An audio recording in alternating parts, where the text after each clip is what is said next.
Look, you're a good jungler, right? So you understand that every season, right, changes something and we have to relearn how to jungle. Sometimes though, they do it in the middle of a season, and sometimes it's a very subtle change that completely dismantles how you've been playing a season. And so in this video, we will go over how you must jungle in order to win after the GRUB nerfs up 14.8 going forward for the rest of the season, and we will have 3 challenger games to go over to showcase to you the read and adapt approach to the GRUBs and the Dragon, the domination 1v9 approach to GRUBs and the Dragon, but as always with the jungle diff pathing, you might have a bit of chaos. So we will also focus on a final example of pathing perfection, what you will strive to do every single game. So let's start off with the read and react. We'll have a Rengar here, and he will start on the bottom side, do Red Crux Raptors, and the Graves will do the same thing. Obviously, leashless Season 14, we don't always know where the enemy jungler begins. So instead of going on a wild invade when you know Graves probably started on the top side, we know he didn't, but Rengar doesn't. Go ahead and prime yourself, keep your Veracity stacks, and hit the beautiful E-Flash Ebola Virus stun, which of course Ireland Soul deserves because that rework was an abomination. He dies. Now, of course, we're going to float back up to our blue side quadrant. We know that the Graves knows exactly where we've gone, but we don't know where the Graves is. Now remember, the best thing about this whole idea is that we want to fight for the 6-minute grubs. We don't really want to waste 45 seconds doing a level 5-minute Dragon for no particular reason, unless it's free and it makes sense. In this particular case, we still don't know where Graves is. The Renekton has top prio. Let's just finish off our blue side quadrant. We see the Renekton move down. Okay, maybe he's shadowing, so we'll give up that top scuttle. We'll go back to base. Because Graves doesn't show anywhere on the map and he uses good pathing to go to the bottom scuttle, what you have to remember here is that, again, we don't know exactly where he is. So we will assume at this point he's full cleared and double scuttled, so why even bother going to the scuttle?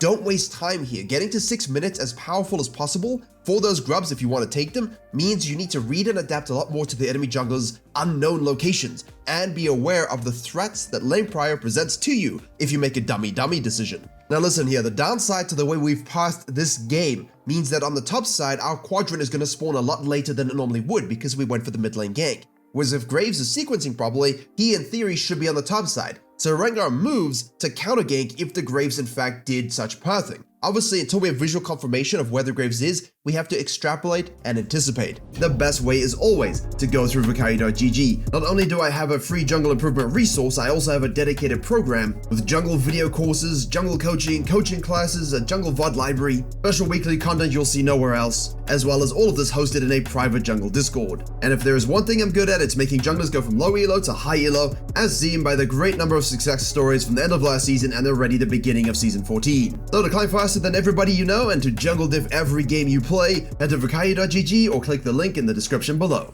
Graves makes a mistake of kind of doing the Dragon here and saying, hey, 5 minutes and a half, I can do this, instead of carrying on a sequencing and saying, hey, I don't really need to do this Dragon. I can just control my sequencing. I know I have that advantage over the Rengar, and I will be 6 before him. Now, hilariously, Graves does have an opportunity to do something bottom lane with low HP, but he stays on the Dragon. He also pings off the Raptors, as you would have seen. This means, from his perspective, he expects that Rengar should know he's on the Dragon in some capacity. Thus, the Rengar should go ahead and, steal the Graves' topside. However, the Rengar understands that if I go for that play, and I don't have lane prio and it's warded, I'm just dead. So let's just do our camps, we'll wait a little bit, not ideal, but we will wait, and then see how the map develops for a grub snack. And you understand that Graves, when he showed on the bottom lane ward to do the Dragon, we understand that he double scuttled us, he did his bottom side quadrant again because the CS was 40, which means, my friends, that the Graves, after he does the Dragon and goes back to base, will go to the top side and do his Krugs and Raptors. So the Rengar says, look, if you're going to do Krugs, Raptors, and path down, I'm going to go back to base after I do the grubs and use my ult directly on the bottom lane. Get my tempo advantage here with my spike, with the fact that I know you're sequencing down, and come out ahead. If I did my red side quadrant here, then the Graves might show up first, or he might be able to counter gank me and kill me. Taking the grubs also means being able to use it on ganks to hit turrets. The gank is successful, hooray, huzzah, but now look very carefully, my friends. Most of you will not see this. The Grave shows up on a ward. Now, the biggest thing for Diamond Junglers to get to Master Tier is pathing extrapolation. I just had someone in the private Discord actively use this to get back to Master Tier just this week. Now, from the Rengar's perspective, hey, I want to do my Raptors. But I see the Graves, I look at the Graves, I understand that there's a gap between the enemy bottom lane and mine. The Skarner support here on the enemy team most likely will roam to the mid lane. Most likely will roam with the Graves. So I'm just going to give up straight away the Raptors. I'll give them up, I know where Graves is. I can then cut in and take his red or his topside camps. Now what this does do is open up the Graves to steal your Raptors, goon squad bottom lane, get another kill. The guy suddenly 3-0-0. It's not really anything to do with you. We're focusing on the smart pathing something, reading and adapting. We'll go and take his red and fall back to our blue side quadrant. What this allows us to do then is to be able to hover mid lane should more things occur. Yes, Graves gets some free kills, but there wasn't much the Rengar could do about it. We take the red, you fall back to your blue side and secure that up nicely. You can obviously look top lane to decide if you want to do anything about it, but I see the Renekton and I'm like, yeah, probably not. And if something happens mid lane, you can use your ult, counter gank it, and get something back yourself. Remember, the whole point of this pathing and reading and adapting around this grub spawn change is to maximize how often you get these objectives, maximize how much your economy per minute rises, and sometimes that just means sacrificing things on the map because you want the Virkayu 1v9 carry rule, 6,000 gold at 14 minutes. And as you see, when you force a fight like this and you are patient with your pressure points, look at the juice we get. We're now 2-0-3 at 11 minutes. We're ahead of the Graves, who is now dead. And sure, you can try and do the dragon and we get pushed off. That means probably you shouldn't have done it. However, it's still the idea, right? The idea of playing around this grub timer, waiting and reacting to the enemy jungler, not forcing things for the scuttle crabs, and being in a position to dominate the mid game. Now, unfortunately, obviously, you see the Graves goes ahead and ganks mid lane. He's got top pride that Renekton's really winning. So the Rengar is unable to read and adapt into those second grubs and has to give them up. But that's 3 apiece. No one gets the mites. It is not the end of the world, and you can transition into the mid game as you usually would. Let's now jump to a more 1v9. What do we do when the enemy jungler makes bigger mistakes, unlike the Graves, and we can actually dominate all objectives or kills and really snowball an advantage? And don't forget, finally, we'll go over theoretical pathing where maybe you don't get a lot of kills, but you can map control your way to all the grubs and the dragons. And as you can see, the Nidalee starts on the blue and goes down to the bottom side. Obviously, when you're a jungler, track to see when mid laners like Jace with Prio go ahead and ward your Raptors, track when supports leave lanes and go and ward your red buff. All of these things need to be, wriggling around in your brain, but obviously if you want to go ahead and gank that mid lane, and you know that they will see you go there's an understanding that you are against a farming jungler, a weaker jungler in terms of, the Nidalee 1v1 invading, and such, they will be confused about where you are if they saw you go to the mid lane. Is Nidalee invading my blue and crop? Most likely. Did she sweep back and go down to the red and the Krugs? No, because I don't see her. Could she also be going to the bottom lane? Should we rotate and fight? And as you watch the fight play out, you can understand why Nidalee is so hard to actually use mechanically, and what happens when, as a jungler, you don't default to the full clear when you know you can actually really apply pressure just by doing what the Nidalee did. She ends up here with 4 kills, killing their entire enemy team except for the top laner because she saw it was warded on her Raptors, went to look for a gank mid lane, didn't wait too long, and now had the option to invade the Brand and kill him if bottom lane was not gankable, and if it was, gank the bottom lane. Now obviously the Jace and the Brand shouldn't have necessarily rotated and died as well, and they should have just focused on their own games, and they did kind of spoon feed her. But in terms of how you jungle as a player, when you get this fed early, this is what you do now. And I know a lot of you do this as you see the Nidalee go to the Krugs, into the red, because a lot of you will get the gank off and do the bottom scuttle. Just leave the bottom scuttle, who cares? Get your camps off the map, get your buff off the map. We want to now go back to base and take the top scuttle, gank top lane, and prime ourselves up for enemy jungler counter jungling. Because the Brand will have to come from base and do his blue and his GRUB, he can absolutely have that scuttle for free. We're happy to let him have it and then waste his time doing it. And because Nidalee understands this, I understand this, and now you understand this, she goes and takes his second spawn Krugs, his second spawn Raptors. Now, the previous patches of this season, we could easily go ahead and do the 5-minute grubs, right? Brand's on the bottom side, he's gonna reset. There should be no reason why we can't actually get those and fall back to our blue side and have total control. However, on this new patch now, there are no grubs. So what can we do afterwards? Now you've got a few choices. Gank mid lane, get something good. Gank top lane, get something good. Or do your camps. Or maybe do a combination of all 3.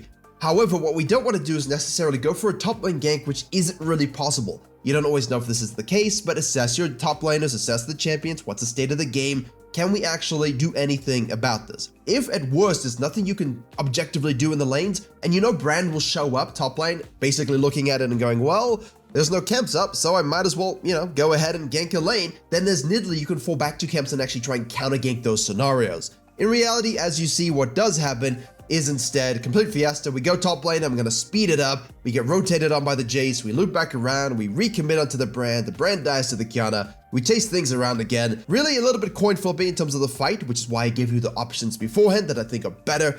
Goes ahead and does the Raptors into the Wolves, into the GRUB. It can now understandably just do the GRUBs for free. We have Prio, the Jace is not really a threat to us at this stage, and Brand is figuring out if he can take both his 2 IQ points and also make a fire from that. So this was an example of using your 1v9 power to try and create this advantage of doing the GRUBs. However, if you make the wrong decision or the enemy reacts in the right way, you might not get them for free, but at least they won't get them either. And sometimes you will, as a 1v9 jungler trying to carry the game, Don't force the 6-minute grubs unnecessarily. You saw the Nidalee here, used her mechanics, survived, went and did some more camps, and then looped back to snack them. That's always a healthy approach, and then you can keep your pressure up and set yourself up to take dragons and scuttles, obviously. But let's look at a theoretical pathing that will allow us to do this without the coin flip, reading the map to the maximum, and what happens when we don't exactly have the kills. For this game, we can go quite quickly. Viego does Raptors, Krugs, Red into a topside clear. This sets up great sequencing. However, when you have no ganks available and you can simply take a scuttle and ward the enemy jungler's Raptor pit as well, you might notice the Graves show up on the bottom side, which means because you started Raptors, they're going to spawn at 3:55 to 4 minutes, you don't want to go back to base and buy and have the Graves easily sneak in and snack them away. I know because I like to do this to junglers who disrespect this possibility. So the Viego decides to shadow across mid lane and then do the Raptors and then obviously do his Krugs again. Now you're asking, but what if you can't shadow mid lane? Well, my friends, you just gank it. Now the Viego can come out of base though, and he can look to shadow the Graves through a gank. He can watch to see where the Graves is next. And when he sees the Graves going back down to the bottom side, he knows he can also dive top lane or simply just do his camps. And when I was speaking about theoretical possibilities for this patch, this was the route I said would be the most default, to take the grubs with zero laner interaction by 6 minutes. And because the Graves knows that you're most likely gonna do this, he actually ends up just cutting down and doing the dragon. And this was my point to everybody. All I saw was this is a based change because now the grubs are 6 minutes, I can easily do dragon into grubs. How many junglers are doing the clean 6 clear I just mentioned into a dragon, doing that and then rushing over to the grubs by 6 minutes? Everyone knows what you're doing and just taking them. Zero people are doing this because it's bad jungling and you're unlikely to get away with it. There may be games where a jungler is equally as bad and you can just punish him. That's fine. That's you punishing him for being worse. So what happens is you typically wait to take these grubs at 6 minutes. And as you saw from the Rengar vs Graves example, it's about who pulls the trigger first on the grubs of the dragon and then you take the next one. So while this is not a change that helps you objectively ping pong, it is a change that gives your solo laners level 6 for these grub fights and also makes it a bit more relaxed in terms of people hitting items and levels to make sure it's a little bit less chaotic and more orderly. And as I'm saying that, you see the Viego do the grubs and then rotate down for the dragon. Was this even a good play for him? No, not at all. The only time it's possible, as I said, is if your team actually collapses on him, draw out the fight, you can actually go ahead and maybe get some kills. Worst case, you can just fall back to your camps and gank bottom lane level 6. Alternatively, you can just go ahead and take the enemy jungler's red buff for camps if they happen to be available. In this case, they did not. But this is one of my favorite junglers to watch in career for many, many years. He often has amazing games and some amazing pathing. So in this situation, the reason is because he understands that his team wants to fight here and he's primed to do so, he does so. If nothing comes of it, it's okay, the pressure's fine, we fall back to scuttle, our quadrant, reset, and now we can go to the top side again. At this stage, the Graves is lagging a bit in terms of control. And so in this new meta, how do you wrap control over this kind of game when you're not really getting the kills? Obviously here we go to our top side quadrant. If you can see a gank on the top lane, do it, gank the top lane, we need to get on the board. Free kill, cool. We see the Graves in the mid lane, obviously doing some fisting, some fighting, chasing around. We don't waste too much time with that, we just observe, we react, we go back to base and we get our Sundered Sky. And out of base, you see it, we want to go do the grubs. But if there's a fight you can join and help your team, do that first. Get the kills, then the objective kill conversion ratio. Only do the objective and get away with it if you're never winning that fight and they're wasting time on it. Now obviously here no real kills happen, and what it comes down to is how strong am I versus how strong are you? And as you witness the greatness of a Graves versus a Viego, remember that the Graves has not yet gone back to base. The Viego's timing and sequencing and tempo control has been exemplary, his rotations have been solid, and this is how you jungle when you don't have obvious ganks. This is how you smurf and elos when your laners are just free inting. Control your econ to this level, and make sure you get the first grubs, and the second grubs will almost always be yours because you will have the 1v1 advantage, the gold reset advantage, and the skill differential. But as you can see, the best thing you can do in these situations is understand the enemy jungler. If I now stay out and take his topside quadrant, and then I collapse on the enemy top lane and get that free kill, the Graves could easily come up here and coin flip this grub fight now. He's spent his gold, right? But he's still hugely behind overall. Also, my Gnar will be back in the top lane. So the Graves coming here would be really, really stupid, and even if he snacks one,